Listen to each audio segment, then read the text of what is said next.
Hello everyone, this is Ruben from Dante Elephante inside of our beautiful Airbnb.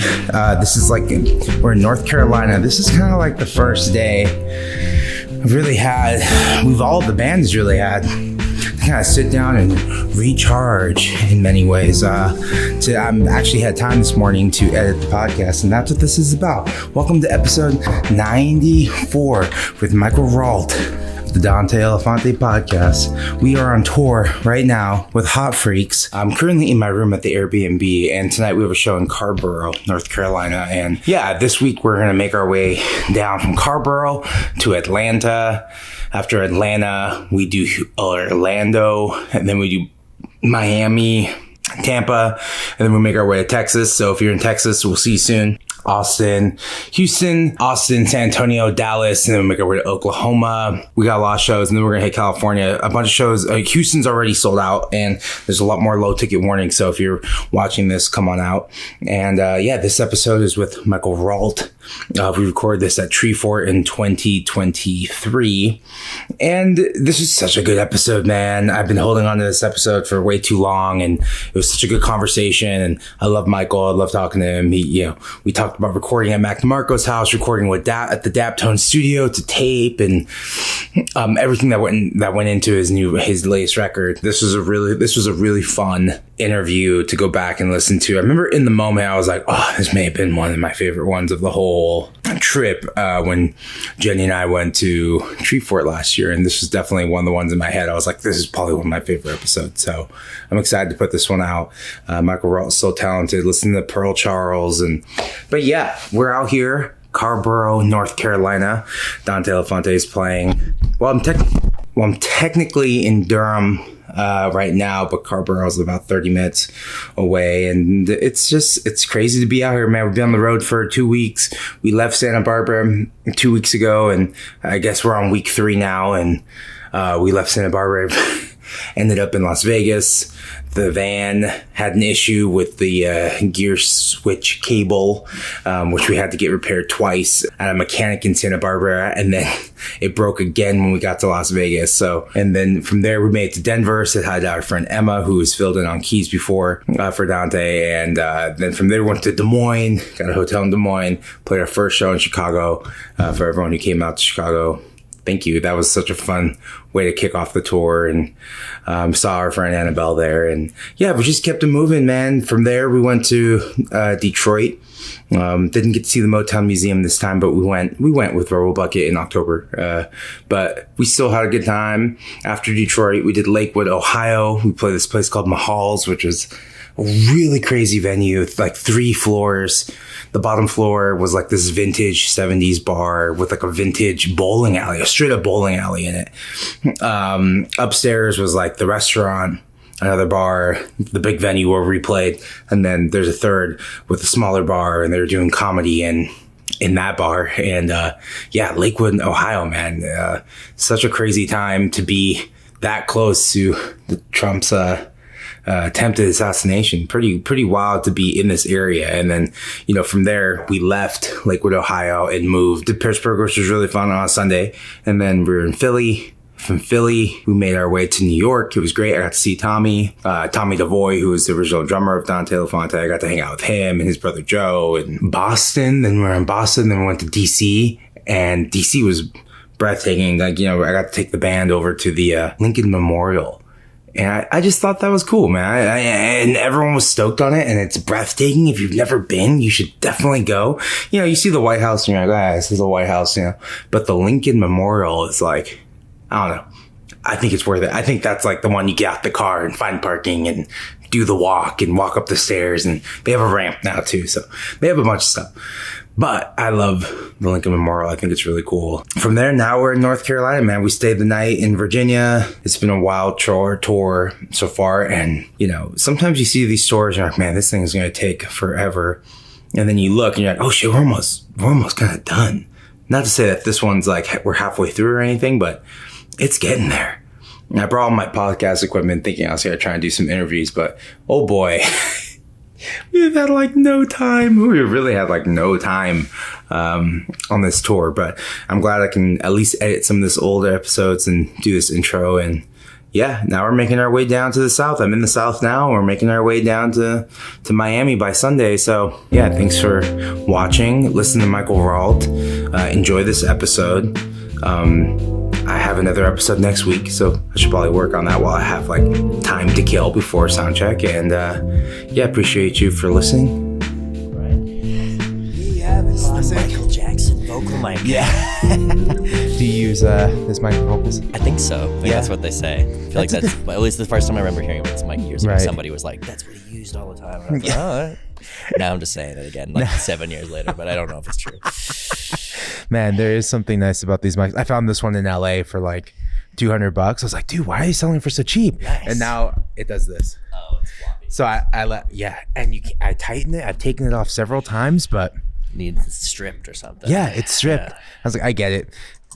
That makes sense. So it's too good to be true. It's too good to be true. But we love a good LA Craigslist or Facebook Marketplace kind of. Yeah. Yeah, we love that. Me too. I'm always grabbing weird shit that half works. Dude, how long have you been in Boise? Did you come here for the whole week? I just came in yesterday. Oh, really? Yeah. I flew in. I had a crazy day, a crazy week. We played with the full band in San Francisco, and then they had to leave me. We played at the Rickshaw Stop. Oh, I love that place. Yeah, it was cool. I'd played there before. Like I didn't remember till we got there that I was like, oh, I've been here. I couldn't remember why. But they dropped me off at the band dropped me off somewhere to stay that night in San Francisco while they went out of San Francisco to stay. And then I flew early that morning to Edmonton, Alberta to do a solo show. And then the next day I had to wake up super early to fly to Boise. Oh my God. Edmonton and Boise are not that far from each other. Oh. But they are not connected by any flights. So I had to fly to Calgary and then Seattle and then Boise. And then played 2 sets, my set and my girlfriend Pearl Charles' set last night at in the very cold outside. You played outside? Both shows were outside? Yeah, it was in a row on the same stage, which is convenient, but it was freezing. Yeah.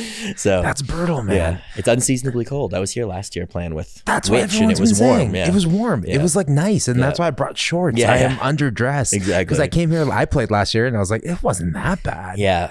The guys in the band like were telling me that it was gonna be cold, and I was like, well, I was there last year with Witch. Like they weren't there, so they were just thinking like, how cold is it gonna be? You should dress warm. I was just going and being like, it was warm last time. Yeah, it'll be fine. And then it was freezing. I'm a Treefort vet at this point. I think I know what Boise's like in March. That's what I thought, but I was wrong. Dude, yeah. So it sounds like you've been really busy, man, with this new record and all that. And yeah, it's been a busy year. It's kind of been a variety of things. I mean, for a while we were on tour a lot when the record came out, and then now it's kind of a mix of studio things, occasional working on the next thing. I haven't actually started working on my new record. We've just finished Pearl Charles's new record, my girlfriend's record, and worked a bunch on that. And I did been producing some bands here and there. I was actually in Prince Edward Island, Canada, a couple weeks ago producing a band.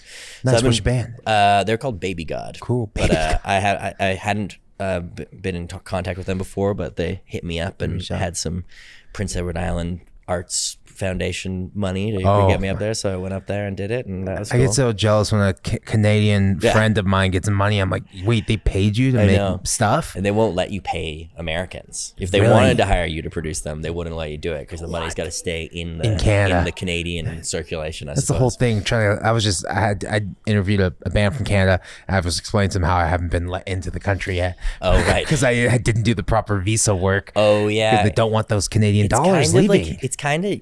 Yeah, I think the visa is easier in Canada, but it's surprising that you even need one. Yeah. I feel like I've learned that because I've had American visas to be down here all the time. Oh, right. And those are expensive and a big problem. But are you Canadian? Yes. I'm Canadian, okay, there you go. That's how they can pay you. Yeah. And so then I live in the States though, and then now my band's all American. So now I've found out about the forms you have to fill out for them to get them back into Canada. But yeah, it's brutal. Yeah. Yeah, I definitely got not let in, and I just hung out in Buffalo for the rest of the night. I was like, well, we're not going to Toronto. Let's just hang out in Buffalo. I've heard Buffalo's not that great. How was Buffalo?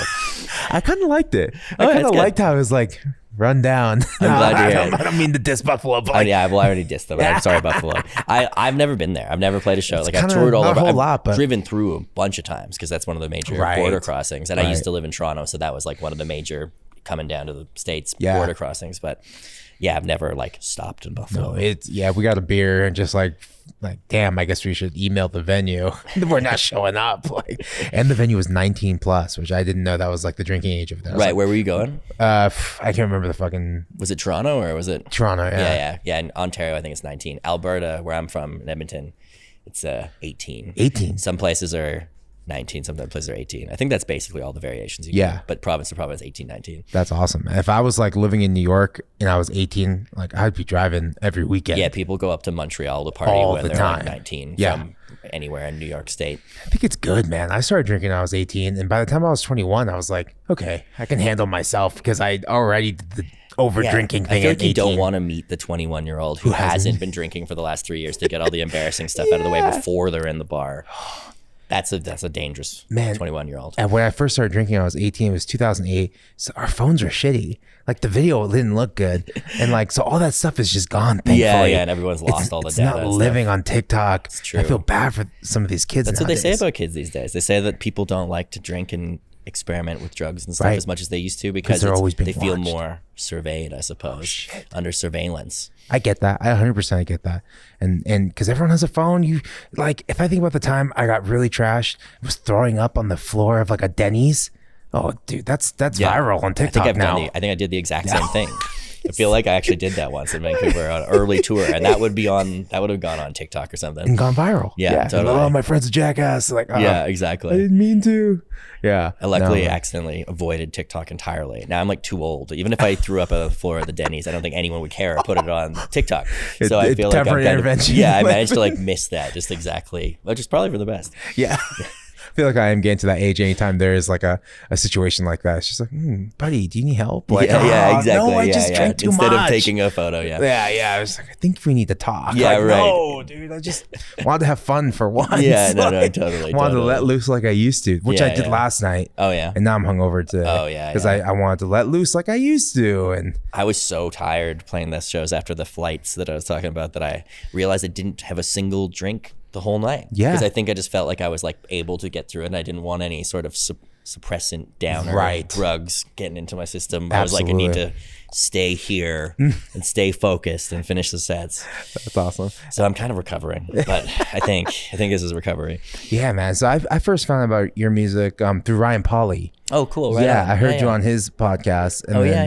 And during the pandemic, and it was just great to hear you guys talk and Beatles versus Stones. I love that concept. I wish he would have kept doing it. I was like, dude, that's a genius concept. Yeah, that was a fun interview. I forgot about that one until you let it know. That was like right at the height of that. Really is like, now that you bring it up and I remember it, that's very time stamped in my memory because it was a particular time early on in the full out lockdown when you were like not seeing anyone. And me and my girlfriend were staying at her mom's house, and her mom was at a different house that they have in the desert. And so it was like this one period where we were living at her mom's house without her mom, because we were worried that we were like, no one knew anything about COVID, so we were worried that like maybe if we got it, that they would get her and her boyfriend sick, and then it would be bad. So everyone was like fully like just not seeing each other. But yeah, that was a fun interview though. That was that was a scary part. Like my girlfriend, we didn't see each other for like months. Wow. I first went to her house. I was like, well, it's gonna be 2 weeks. We'll just chill here. And then it turned in longer than 2 weeks. I was like, okay, my clothes are all dirty now. I need to leave. Yeah. And then we didn't see each other for like months. Yeah. And we didn't know what the hell was going on. No, totally. Me and my girlfriend were luckily able to stay together, but it was like I was down there.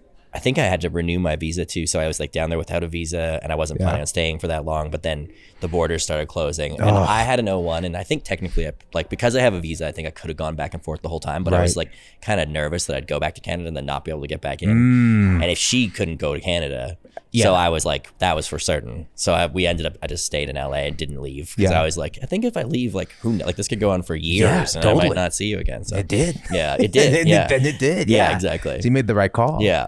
Man, were you working on the record you just put out like in that time or around that time? Yeah. That was like, it was in Pearl's, she's got a new record done now, but it was funny because her previous record, Magic Mirror, and my latest record, my self-titled record, we were working on them almost like simultaneously. We'd met and we were both like already kind of working on these records, and then we both ended up contributing to the records, and they're kind of like, in my mind at the time, they sort of seemed like sister albums.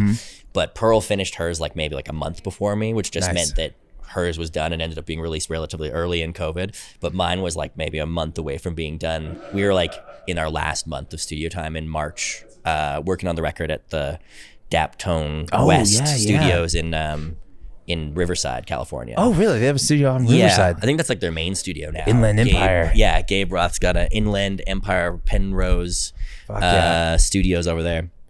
But we were working there in March when I remember being in the studio and seeing that like the NBA was canceling games and that the NHL was canceling games, and South by Southwest had canceled like the day before, and we were at that when South by Southwest canceled. We were like, whatever. They're probably just overreacting. It's fine. And then when all the sports leagues started shutting down, we were like, billions. Maybe we shouldn't. Yeah, exactly. I was like, maybe we shouldn't. But then it was like I left the studio. We didn't know if we were gonna and we left basically being like, should I come tomorrow? And everyone was like, I don't know. And then I left, and then it was like, don't come today. And then it was like, don't come today. And then it was like, don't come today. And then like eventually it was like, I think we need to stop working on the record. Whoa. So then I ended up, for a while, I just went, we just didn't work for a while.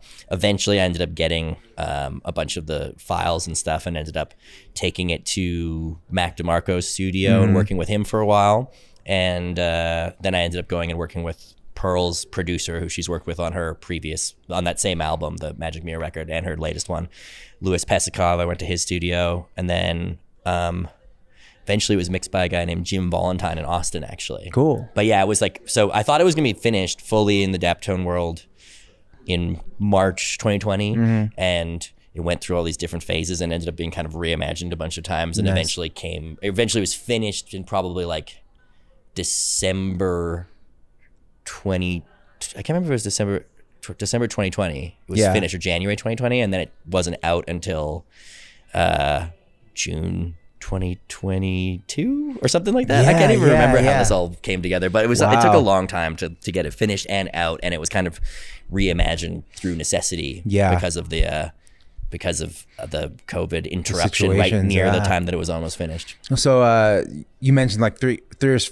or so different studios. What was done at the Daptone? Was it drums? Oh yeah, so Daptone was drums, bass, which is great because that's like they know that sound. Totally. I mean, they do record everything really well, but it is nice to get the drums and the bass there to tape. And we did I mean, we actually did the large majority of the core tracking at Daptone. Like it was like drums, bass, acoustic guitars, pianos, a lot of electric keyboards, I think a decent amount of percussion, lead vocals. I think most of the backup vocals, if not most of at least the like pre-planned backup vocals that I'd arranged in the demos and stuff we did there. So basically by the time COVID came down and we were doing the Daptone recordings part of the record, that was like basically a finished record. But then because it like went to Mac's studio and it went to Lewis's studio, it was kind of like at Mac's place we put a bunch of like extra percussion on certain tracks, and then there was like some places where I was like, there's a little bit of a hole here, and then he played some synth on something. And then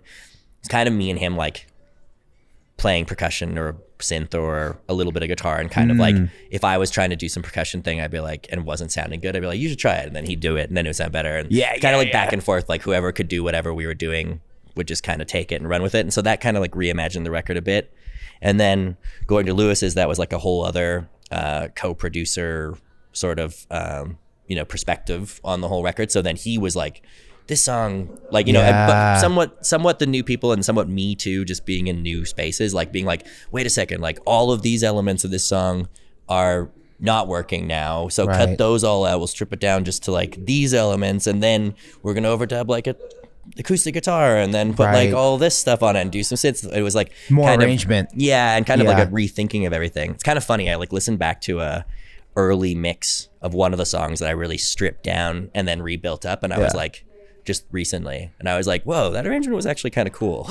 But at the time I was like wanting to go a different direction with it, so it kind of just forced a couple different perspectives on it that if COVID hadn't happened, I probably just would have finished it the way it was and put it out. Yeah, man. And like sometimes you need that. That's why I learned when I did my first record with Jonathan Rado, like that was the first thing I learned. I was like, why isn't this track working? Well, he's like, well, let's just go instrument by instrument. Yeah, totally. And then we'll find it.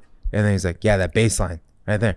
That's why it's not working. That's why it's not like grooving. It's not hitting. Right. Yeah. You can do that. Yeah. Totally. I thought we just lived with a bad recording. Yeah. I think that was kind of like, that was part of it too, was like getting given all the all of the tracks for the All the record layers, before yeah. I even went into work with Mac or Lewis or whatever. It was like I've certain songs weren't working to my mind, and so I started like just Building them up, putting them into a DAW, and like muting things one at a time, and muting everything, and then bringing things in slowly and being like, oh yeah, these things all are not like feeling right, and so then kind of taking those all off. Maybe and it's a new reimagining tone. Maybe it's a new tone. Maybe it's a new guitar part in general. Maybe it's like, oh, maybe there just needs to be space there. Yeah, totally, like, exactly. There needs to be nothing there. I mean, it's actually kind of a struggle. I do feel like whenever I end up, I think I had the individual tracks actually for the previous Daptone record at one point too, and I do remember listening to it once when I had that all like loaded into like a recording program and muting everything down to the drums and bass. Right. And then just being like, wow, that's just so, like whenever I do that, I'm always like, then I have to fight myself to not just want it to be like just drums and bass with very minimal stuff. Cause whenever I listen to that, I'm like, this is just like groovy and tough sounding. And then I put all the layers of like nice, pretty 12-string acoustics and pianos and stuff back on it. And I'm like, I think I still like this and I'm going to keep it this way, but it also sounds super soft now compared to when it was just the really tough rhythm section, especially recorded at Daptone. It's like, this is just like tough and like groovy. With that crunchy drum. Yeah, exactly. That's great, man. But yeah, that's the tough backbone. So it's sometimes a fight to be like, I want to build it up into some massive production, but I'm also like, oh, I liked it when it was just the drums and the bass, actually.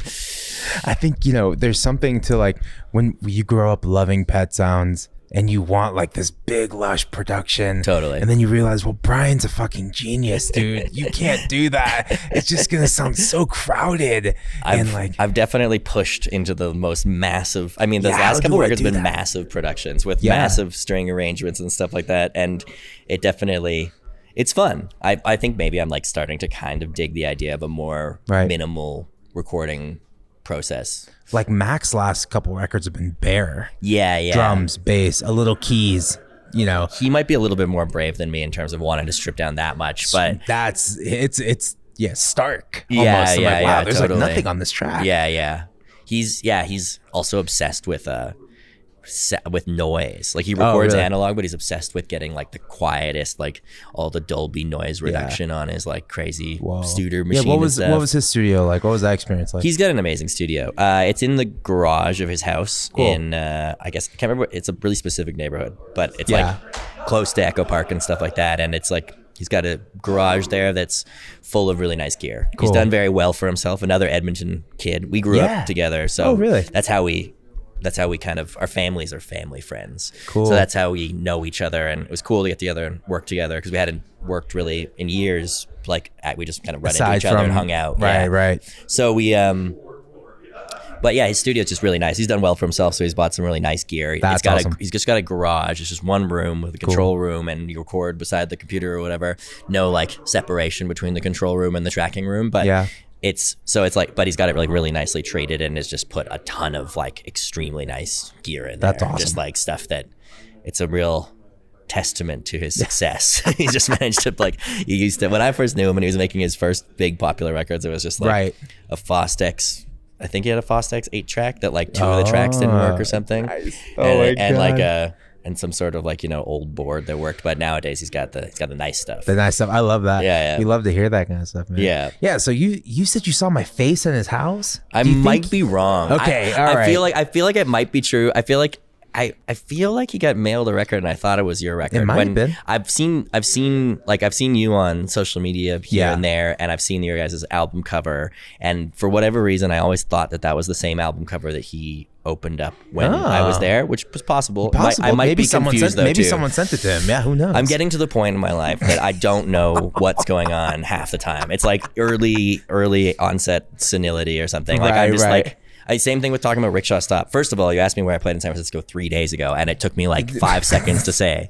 And then beyond that, I was also like thinking, like the whole time going there, me, Pearl, our bass player Dustin, were all, I think we knew that our drummer and keyboardist had not played there. But the rest of us were like, have you played Rickshaw Stop? And we're like, I think so. Yeah. Like, which one is that one again? And then we all showed up, and then we showed up and we're like, oh, I've definitely been here. Yeah. But then I was like, why was I here? Like, who was I playing? Like, I know I was playing with my band, but I was like, who are we opening for? Yes. Like, what was and I was just like walking through the whole place and being like, I've definitely been here, but I don't remember any of the details, and that's getting to be that thing. So it 100% could easily have been your record. It could have not been, and I don't know. It's getting all very muddled in my brain. No, these it's days. all good. I get it. I was just like, oh, whoa. What? I also loved how you put it. My friend Mac DeMarco. It's like, yeah, I know. I think you don't have to preface it, my friend. It's funny. I mean, it's funny that name. Like, you know, me and him, we only see each other when we see each other, so it doesn't like come up all the time. But it like occasionally something is like, oh yeah, like Mac uses that at his studio or something. When you just like see somebody's music gear and you're like, I use this at this guy's studio, but you're like, and he is just my old friend, but he's also is Mac DeMarco. So you're like, yeah, my friend Mac DeMarco. But you know, it's just, but you also don't want to be like you know, Mac DeMarco, I use this. So you're just kind of like, just kind of funny. I like don't know how to talk about your famous friends normally. Yes. Yeah. I've experienced that too. Like when you've met someone for a really long time and you're like, no, that was the dude who was, we were just in bands together. Yeah, totally. You perceive him a different way than I do. And like, I'm not name dropping. I fucking know the guy. Yeah, exactly. Like, sometimes I feel that way. Somebody that I go a long ways back with. And the more you do it, the more like, you know, the longer you play, like people take off and they're like, you know, same thing. People are like, how do you know Cherry Glazer? I was like, dude, because I was playing small shows with them. Totally. Like she just became who she is. Like, you know, totally. she's talented. Like, totally. And that happens a lot too. Yeah, so. it's interesting how that stuff happens. Yeah. I never played with Cherry Glazer. I played a show with them way back, but they were already famous though. Oh, okay, cool. I think I mean, maybe they weren't as famous as they were going to get. I played like a warehouse with them in Vancouver. Like, oh, that's cool. But not as early. I wasn't down in the West Coast American scene yet, so I wouldn't have been playing with them in the early days. But right. Yeah. Vancouver is a pretty big city. I've yet to go to Canada, so I don't really know. Right. Is it that kind of thing where, like in Santa Barbara, if you're like a decent band, you get to open for everyone? Is that kind of the vibe in Vancouver? Or is there a lot of bands where it's kind of hard to do that? I never lived in Vancouver, so that was just when I played in Vancouver. That was Toronto, like we were on. Well, yeah, I lived in Edmonton for 4 years. Or sorry, no, I'm lying. I lived in Edmonton for 21 years or whatever when I as a kid. Right. And then I moved to Toronto and lived there for 4 years, and then I lived in Montreal for 4 years. Got it. Now I've lived in a split between LA and basically Joshua Tree, a town called Landers, for the last 4 years.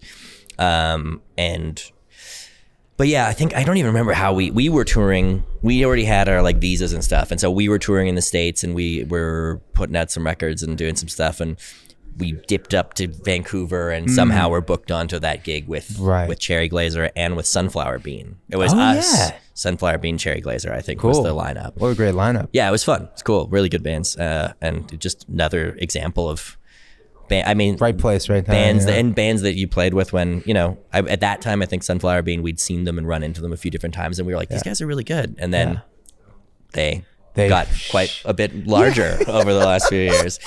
Yeah. And they're good too. I've recently met them on TikTok. Oh, nice. Yeah. For some reason, I think I commented on something and then like now we're following each other. Oh, cool. That's great. But I've never met them. They're cool though. Yeah, they are cool. And they are really good live. That was the thing that I like before we knew, you know, what they were or anything. We just played some shows with them and it was just like, wow, these guys are just really good. So it's hard to dislike anybody who's just able to get up on stage and do something extremely well. And they're really nice people. But totally. That's like that sweet spot, being a nice person and like trying to play really well. I think I've learned a lot. Like when I first started, I thought it was all just about energy and like playing really good and being a nice person, but then like learning more about dynamics and like I saw a band called Disc last night and it was pretty chaotic, kind of like 90s teenage fan club kind of stuff. But the bass drum and the bass player were so locked, you could feel it, even though it was just like noise and all this shit. Right. I was like, oh yeah, that's what it's about, man. Like you could feel that kind of shit. Yeah. And that's what takes bands to that next level. And I wish someone would have fucking told me that. I would have focused on that more, other than just trying to write good songs that sounded cool. I mean, I think unless you're like taking like lessons from unless you're going that route, whatever you want to say it, of being like a trained musician. Like, I don't know if you're like trained as a classical musician or have some heavy jazz instruction or whatever. Not me, Me neither. And I think unless you're going that direction, those people will drill it into your head even before you really understand it. Like they probably as a young kid, you haven't come to the conclusion that like, oh, it's really about like the drummer and the bass player locking and like having good tempo and having good dynamics and having good technique. And like, you don't know, they're just drilling that into your head. So by the time you actually get out and play in bands, you're like, have that all sort of already. But for people like us who didn't get taught that, I think you don't know until you know. You and know. So you learn whatever you learn naturally as a kid. Like I had some things that some people thought were relatively impressive in terms of my technique at a young age, but I didn't know everything. And and it was years and years until you start to realize that it is about locking really well as a rhythm section, having good tempo, having good feel, having good dynamics, having good technique. And then you start to be like, okay, now the songs have to be good. And the songs have to be good, and I have to like go sit in my room and like actually practice and figure out how to play in time with a metronome or whatever and stuff. That's me right now with guitar. I can't play guitar to a metronome. I could do drums to a metronome, but I can't play guitar to a fucking metronome. I've been for various things like recording to clicks and stuff. I do a decent amount of work with metronome on different instruments and stuff, and it's good. I guess it gets you better and better. And I'm getting better and better at it, but I don't know. I just think that is the funny thing for people like us who are self-taught and came from probably like a DIY sort of music background. And then you're just like, at some point, if you keep progressing and wanting to get more sophisticated, then you start being like, oh, this is why people like sat around and practiced like scales and like thought about playing things in time and like paid attention to like all of the minor minutia and details to make it sound like that. Seems so nerdy when you're like younger. Yeah, dude, I'm just gonna go out there and rock. Yeah, totally, exactly. Dude, you can do that. There is a place for that too. You know, I mean, I guess it's like if you make it real big, doing that sort of thing when you're a kid and you're just going for it with spirit and energy, then you're like, you could do that for the rest of your life, I suppose. I have the freedom, luckily, of like not having had such a huge success at any point in time as a younger person that I don't necessarily, it's not like people are showing up and being like, play that song you wrote when you're 18. I can kind of just keep trying to get better and better. Right. But it's like, Keith Moon, there's a famous story about him trying to get like Art Blakey or somebody, like some famous jazz drummer. I can't remember if it was actually Art Blakey, but some famous jazz drummer to teach him lessons because he like wanted to expand or whatever. But the guy watched him play for a while and he had such bad technique and just his own weird way of doing things that he was kind of like, how much money do you get paid a night? And Keith Moon said however much he was getting paid to play in the Who every night. And he was like, Art Blakey or whoever it was like, I'm just not going to ruin it for you. Like he was just kind of like, there's no point in like trying to take this all apart and like re-put it back together as like proper drumming if you're like already so successful doing this. You want to just keep doing this. Your thing. Yeah. That's hilarious. And I think 100%. I forgot where I was going to go with this, but I think the best musicians I hang around with are the ones who like did that shit early and like got really fucking tight. And a lot of them do lessons and like they kind of go into that world too, but then find time to still do the band thing, where I was just like, no, man. And I think I've seen some bands here at this festival that are just raw and like want to do that, but I also feel like that time has passed too. I mean, it's interesting. I guess I don't know. I can't speak to whether the time has passed or not because I'm not a kid anymore and I don't know what it's like. Like as we're talking about with TikTok and stuff earlier, it's like, I don't know what, I mean, it might be much more oriented around like, let's make a really tight, good recording and get it sounding really good and then put it on TikTok or the internet or whatever. And then be maybe a little bit more controlled in terms of how you play a live show. But I don't know. I'm sure there's some kids who are just rocking out too, probably. And I hope so. I mean, that's good. I mean, certainly when I'm saying that I've come to a place where I'm trying to like refine and tighten it and get a little bit more sophistication, that's certainly not to say that there's anything wrong. I think hopefully there are kids who are just going hard and going for it. It shouldn't, that's an important energy that's super like liberating and fun when you're young and you go see it or participate in playing it. Like that's like can really shake up your life and shake you out of the doldrums of a school routine or whatever. Yeah, absolutely, man. Do you feel like you're in a better position right now to accept success now that you're older versus getting it when you're like handed to you at 18?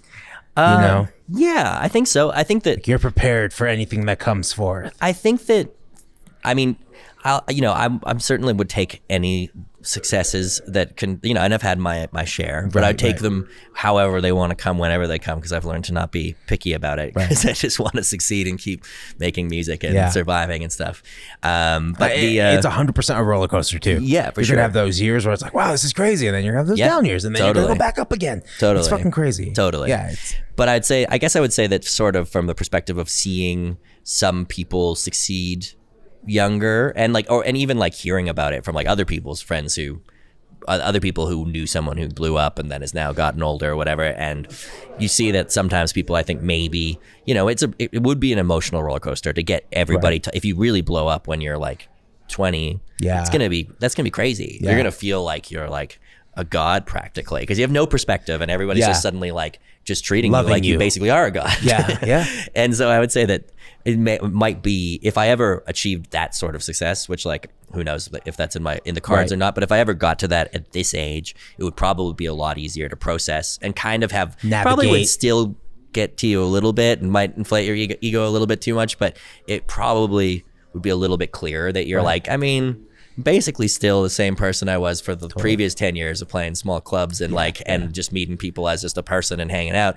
So you might have that perspective to kind of ground you a little bit, which I think if I would have been successful when I was like 20 or something in a massive way, I think I would not have had that perspective whatsoever. I probably would have been way more. That shit makes me think of Mac. Like, that guy's been famous for a very long time, and like how he's been able to stay so grounded and like he's chill. handled it really gracefully. I think it's awesome. Yeah, especially I've had some other friends who just got used for clickbait back in the day, in the head of the days of the blog, and it's just like, damn, dude, it kind of fucked with them, or like, you know, it's just mean. Right. They use got your like, name and likeness for clicks, like. And for that sort of thing, you mean like with people who are pretty big celebrities who kind of just relatively got like, big indie rock celebrities. Yeah. If they did something, Pitchfork's got a little blurb, or Consequences got a little thing about them. It's just like, that's fucked up. I didn't sign up for music for that. Right. Yeah. You know. That being said, though, if it's happening, then it's good because people are coming down. More people are coming down to your show. I'm like fully.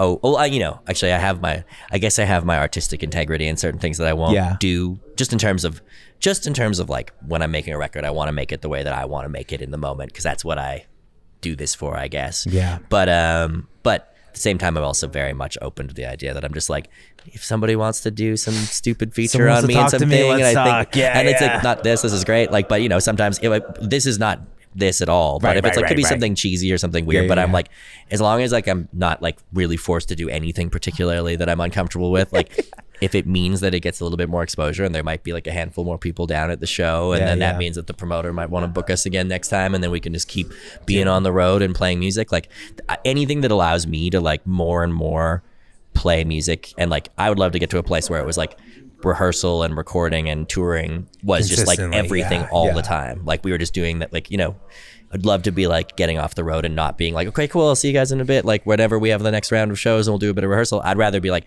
cool, let's get into like a studio space, rehearse, record it a bit, maybe we release that, maybe it's just a demo, but we're like always constantly, like to just be constantly working on music, which I'm kind of doing, you know, on an individual basis, but I'd love to do it with like the full group, just constantly working so that every time our band's on the road, it's like, it's this continual improvement and progression. So any way to make it so that music can be as full-time as it can possibly be is kind of like what my personal mission big goal is. I talked to Chris Cohen on this podcast, and he asked me a question that has like just stuck with me, and now I ask everyone it. Like he asked me, what did you think being in a band was gonna be before you did it, and what has it turned into? Right. Yeah. And what's your answer to that? What did you think it was going to be like? I suppose that I thought it would be more glamorous. I think to some degree, when you're a kid, when I was a kid, you know, I guess I was like I had relatively like seminal formative teenage years in the time when like the Hives and the Strokes and all these, that sort of rock revival, garage rock revival that was happening in the early 2000s or whatever. That was like, so that was happening. So I guess at that point in time, it seemed to me that I was like, it was potentially possible that like we could just put a band together, play guitar, and then we'll be like, those bands were like in all of the cool music magazines. That there still were a bunch more of them that were actually printed, and they were all in like magazine shops that you'd go to that physically existed. And you'd go, and like I remember going and being like, oh, the Hives are in this magazine, and buying it because I wanted to read about them, you know. And like they were on the music video stations that still existed, that played music videos much more than they do nowadays, if they exist at all. And so like all that sort of thing, there certainly was at that point in time a feeling of like, well, if we just put a band together and then get a good deal, like maybe we'll get famous and then we'll be in magazines and be a famous band. And so there was a certain amount of like, that was like this excitement and glamour that I didn't really even know what it was like necessarily, you know, but it seemed like it would be cool. And then as time's gone on, it's kind of like a bit more like just it isn't really that exciting. There's some exciting stuff that happens sometimes, but it's like the excitement is just like purely like playing a good show. Yeah. Like if you really feel like the band is playing really well and you play that's really really well satisfying. and the crowd is enjoying it, then that's the stuff that makes it like worthwhile at this point in time. And the rest of it, I guess also you do learn, I think you probably learn that even the music industry has become less glamorous and less big, and the press has become less big and less glamorous than it was. Like even every year it seems like less and less. Yeah. So with that in mind, like, but even with all that stuff, even if it was still in place and the things that are still in place, and when you get them, that part is like not really that excitement or fulfilling, not really that exciting or fulfilling, really. The most exciting and fulfilling thing is just like making music and art, I guess, not to sound too pretentious, but making art that you enjoy and like that you feel, and having other people feel it. And if you're playing well in a way that you think is actually really good that night and you're enjoying it and people are enjoying it, then you're like, great, I'm gonna keep doing this, let's book another tour. And then the next night you have a bad night and you don't play well and the people don't like it, and you're like, let's cancel the next tour, we're not doing it. I have the most anxiety leading up to a tour. Once I'm in the van, I'm okay. But like the idea of like, fuck, I gotta find a van. Who's got a van? Like I'm hitting everybody up. Okay, I guess we'll do Enterprise. Fuck, like we won't tell them where we're going. Yeah, totally. Leading up to that is just so much anxiety, and like thinking about like not being home for a while, like, oh, what's the weather like? Oh, it's snowing over there. Fuck. Yeah, no, like, totally. Especially from California, like, I don't know what it's like. California is else. funny too, because even I'm from places with weather, but once you've been there for like a year or whatever, you like forget that weather exists. And you forget. You're like, even going to like San Francisco, like on like in a colder part of the year or whatever, you're like coming from LA, you're like, I've gone to San Francisco and bought like sweaters and jackets because I'm just like, where's the store around here? I'm freezing. Like it was warm yesterday in LA. That happened to me here. Coming into here, I was like, it shouldn't be that bad. And it's been brutal this week. Yeah, it's been a cold one. Yeah. But yeah, no, the anxiety before tour is totally real. And I mean, like we're lucky we have a van, so we're not worrying about that. But you know, it's just there's just tons of stuff. Oh, you tons own the of van things right now? We do have a van right now, so we're lucky lucky in that regard. But I relate 100% that it's just like, I think that even when there's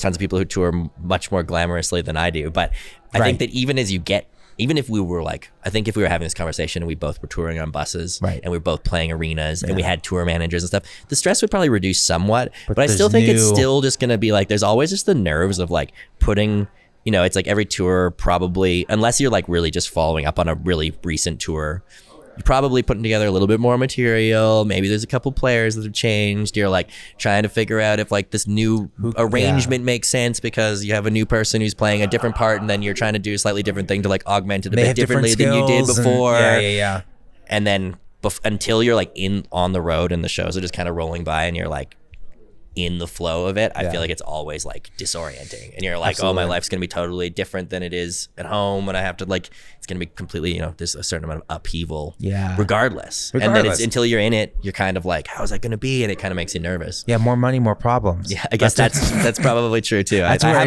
haven't experienced that yet, but I'd like to find out. Like to find out about those problems. I've heard about them, but I want to live them from first hand, please. Yeah, I want to know what the drawbacks are. I started making a little bit extra money. I got a decent paying job at work at Seymour Duncan. Oh, nice. And that I was like, yeah, sweet, I'm making more money. And now I just have literally more problems. Like things just started breaking. I'm like, oh fuck, like my Jazz Master doesn't fucking work now. Like there's certain things like that. Once you own more gear, then there's more gear that's gonna be broken. Like, oh good, I should. And I do have that problem. Now my roads is out of fucking tune. They can't find a fucking. Everyone's busy. They can't fix the roads. Like I do have these problems. Yeah, I have a studio full of a lot of half broken gear, and I've been able to expand to having a lot of gear that is always in a constant rotation of fixing. I haven't been buying that much stuff because I've been mostly trying to get stuff fixed. Like find someone who's available, who I can afford to fix something and get it fixed, so that I can like have less of a pile of broken hoarder stuff and more of a studio. The studio is good and it's fun to record at, but it's just eye-opening when you realize that it's a constant rotation of, oh, this is broken now, I gotta get that sent somewhere.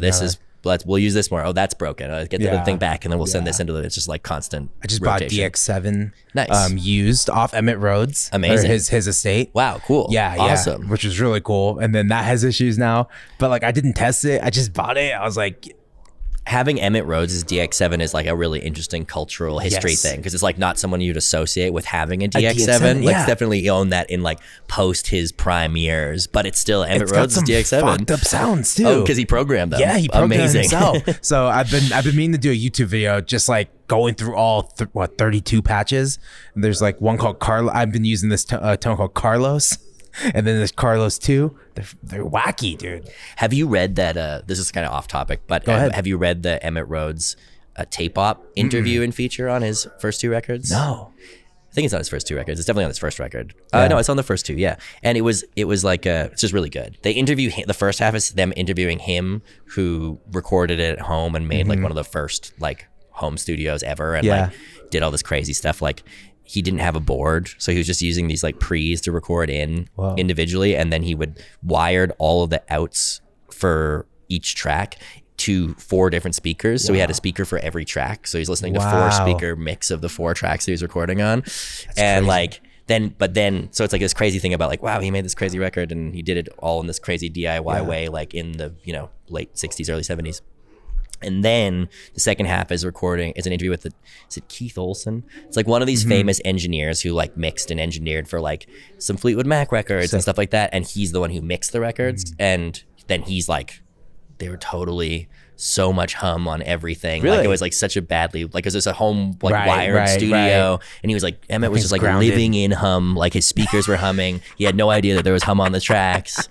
So then he was like, so then it's like how they made those records sound so incredible with all the mixer's perspective of being like, we had to do all this stuff to fix it, but like obviously the unsung heroes, dude, the mixers. But it's perfect. I bet it sounds cooler that it was recorded so weirdly and then had to have it all fixed, because it just those records sound like incredible. I don't think if there's any other way to get to the finished product, I probably would advise against doing it, because it sounds as good as it could possibly sound. Yeah, man. So yeah, I'm on the Emmett Rhodes fan page on Facebook. Oh, cool. It gets real nerdy. But then someone posted that like, yeah, they were his partner, and that they had these things up for sale. So if you're interested, here's the email. That's really cool. I was like, okay, I'll check it out. But I didn't even know he had a partner or anything like that. And she's like, me and my girlfriend, we drove down to LA and went to where his storage shed was at one of those, what's the one with the orange logo? He had a unit in there, right? And she was just like, yeah, a lot of people like, that documentary came out and everyone has an idea about Emmett, but he was a nice guy.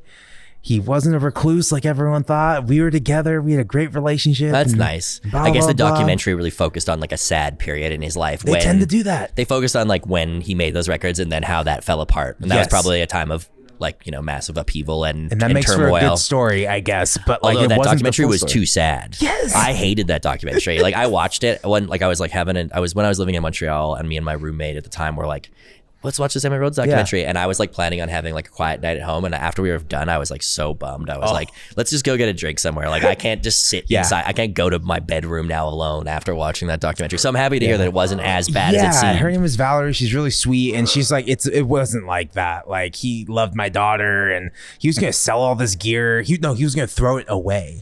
And I had to tell him, do not throw this stuff away. Right. There will be a home for it at some point. Like even if you don't want it. Yeah. But he was like, I was going to throw all this stuff away. He's like, I don't care. I'm done. Like, yeah. But yeah, he had a bunch of, they were selling a bunch of gear. Some of those monitors too. Oh, cool. They had some of those big monitors. I was like, where are you going to put that thing? It can only fit in his space. Like, I wonder what they were. Yeah. He definitely had a better studio at some point than the one that I'm describing. At some point, he definitely had a board and just 2 speakers that were wired in stereo instead of like quad or whatever. But yeah, he's he's a legend. Yeah, he's really cool. I mean, it's crazy. That was like an extremely, I think like, about how like in the, apparently like the original pressing of the Emmett Rhodes first record, how like, in the Matrix or whatever on the inside of the vinyl, like it was like he had into the master one, he etched like recorded at home and this like cool design, which was then produced on everyone, all of them. That's so sick. But it's like it's a really cool little thing. And at that time it was like, I think that was like they didn't put it was recorded at home in the liner notes or something, because I think at the time that seemed like undesirable. Like they didn't want to like advertise that it was like not made professionally. But he did that in the Matrix or whatever, just to like brag that he's like, I recorded this at home.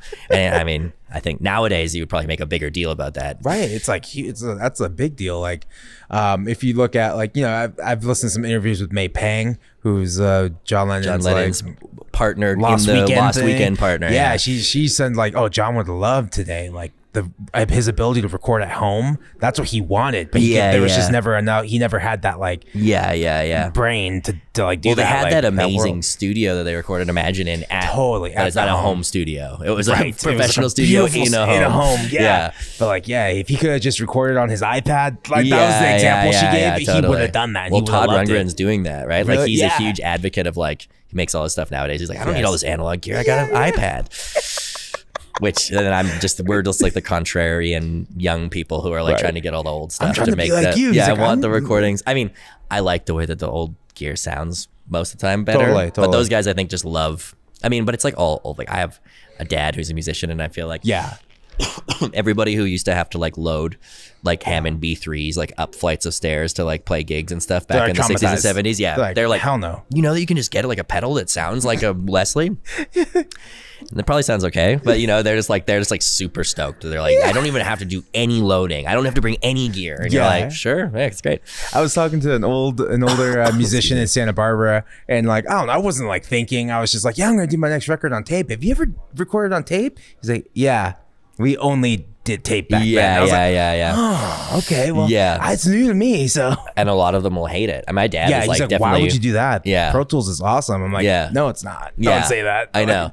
There's definitely guys who are like, I mean, my dad, I think, is definitely kind of like, man, recording on tape was a pain. Like everything was just so many different ways you could mess it up. And like now it's just having the ability just to be like able to do everything you can do on Pro Tools. It's like a lot of the old dudes think that's great. And apparently Todd Rundgren's one of those types of dudes. God. Dude, I saw Todd Rundgren at South by Southwest in 2018.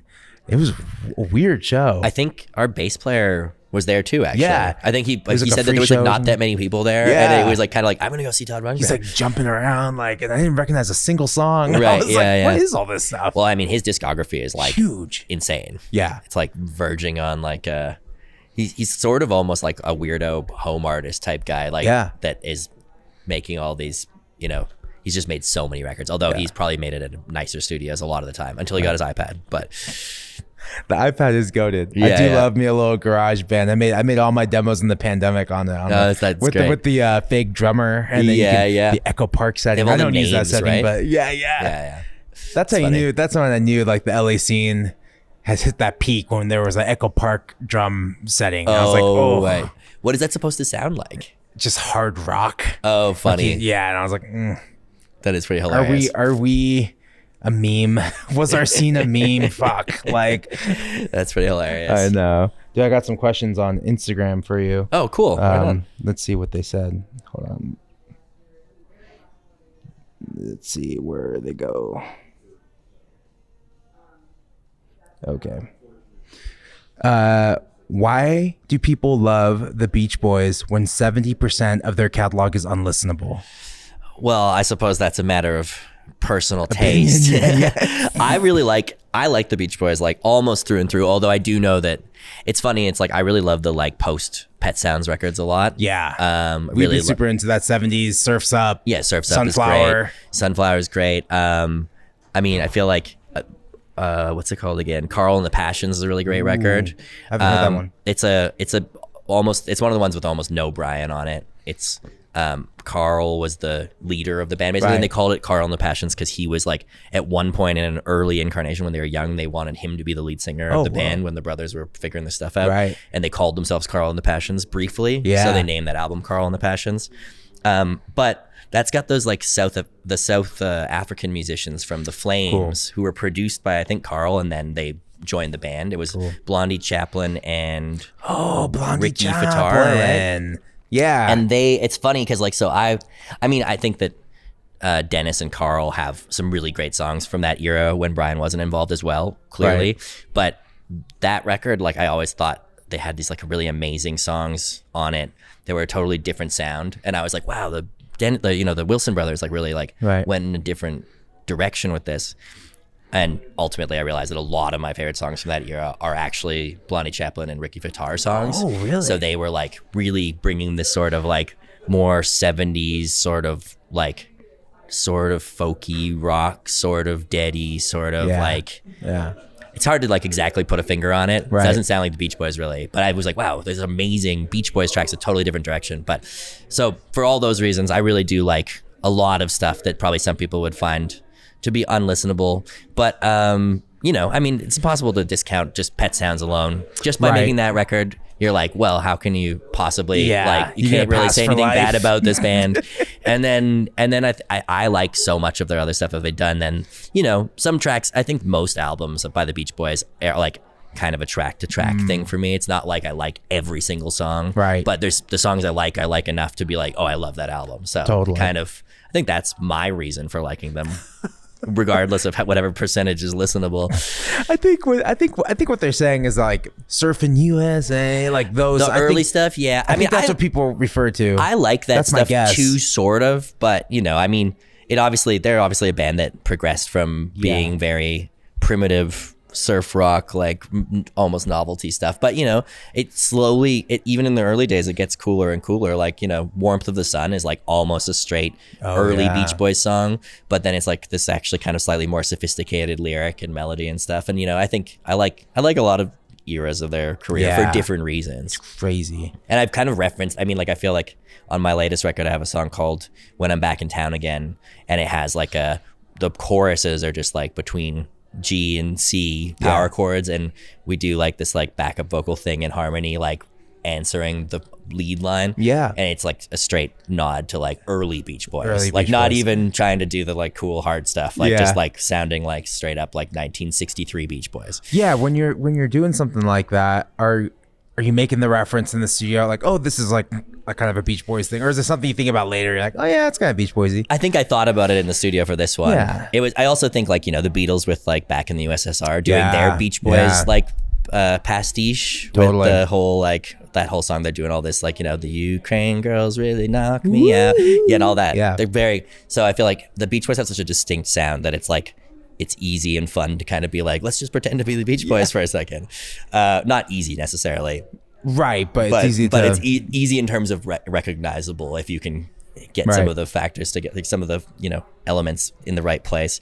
But I like the Beach Boys. I love calling out those references in the studio. Sometimes it's easier to wrap an artist or like a player's head. It's like, no, this is actually supposed to be like a, you know, I saw the light kind of thing. Like, I mean, I sometimes like don't know. It's like a good reference point. Sometimes I know. Sometimes it's like clear, and I can be like, "Oh, I was going for this kind of thing. Let's go for that kind of thing." Yeah. Other times I don't know. Sometimes it's also like, oh, like sometimes references are difficult because I'm like, oh, it's kind of like Neil Young or whatever, but it's like not like not in a way that he would have done it. So it's like kind of like, oh, well, then it shouldn't have like two guitars like soloing over to like or like doing this type of arrangement of the guitars. They would never do that. You're like, well, just do it the way I'm doing it, but then pretend Neil Young did it that way, and then you might sound kind of like what I'm looking for. But we did that with Rado on the first record. He'd wake up and he'd be like, it's Bruce Springsteen day today. I'm like, what does that mean? He's like, we're just gonna listen to Bruce today and like see if that you know, that's cool, bleeds into the recordings. It's cool. Like, you got to work with Rado. I like his productions a lot. We were his second or third record. Oh wow, cool. Yeah. Crazy. So it was that cool. Like, what had he done before? I mean, his obviously solo he record, done and then the Dub Thompson record, and then he did us, and I think he did Ryan Pauli after that. And he done probably he probably produced some Foxygen stuff before that, right? He did Star Power. Yeah. Because he didn't do the first one, but he did something like one of the earlier ones. Oh, he did like Take the Kids Off Broadway. Right, okay, yeah. And then Richard Swift did We Are the 21st. Right, exactly. So the first big breakout wasn't him. But then, So he'd had some Foxygen stuff under his belt. But that's cool, man. That's crazy. Yeah, it was cool. It was like the first time I'd ever worked with someone like that, because everything else before that was like the hourly. We're kind of like, oh shit, we only have a couple hours to do. Like, we only have a budget for be in the studio for 8 hours. Like, and we're like stressing out trying to finish the one song. Yeah, totally. This was like the first time we were like, oh, we got the whole day. We got 10 days to make a record. Like, that's great. Let's That's just do awesome, that. man. I was like, oh, That's fuck really yeah. fun. It was fun, man. Over at his like house or whatever. It was his mom's, his family's. It was like his childhood home because he was moving New York back to LA. Right. Yeah. I think that's where I've known other people to record with him as well. But now he has his own studio somewhere new else. one nowadays. He told me to come by and look at it. I haven't looked at it yet, but I've been wanting to go and check it out. Nice. That's wicked. Man. Sweet. How long have we been going? Almost an hour. Oh wow, crazy. Sweet. Anything else you want to talk about, man? I think that you got another tour coming up. We're doing show in both Pearl's band and my band. We're doing a festival in New Brunswick called Paddle Fest. So if anyone's listening in New Brunswick and wants to come down and check out the set at Paddle Fest, so feel free to come on down. I don't think anything else is really announced yet, but there's gonna be more stuff eventually. Yeah, and you know, I think I'm gonna write some new stuff. Maybe I'm like, it's kind of, we'll see how much I'm on the road and how much I'm in the studio in the next little while. But I suppose if anyone's listening to this and they haven't listened to my last couple records, got a record called "It's a New Day Tonight" and a record self-titled Michael Rault record, you can go listen to and check out what I'm all about. Yeah. If you're a Daptone fan, if you're that Penrose, you love that. Yeah, if you like that stuff, it's also kind of a little bit of an oddball thing for them too, you know. So it's like, I guess also if you like Daptone, or if you like soft rock, yacht rock, 60s, 70s sort of, you know, singer-songwriter-y studio production stuff, you know, you might dig it. So you go check it out. Oh, perfect. Dude, thanks so much, man. We can cut. Man, thanks for having me. Hell yeah. It's fun. Thank you.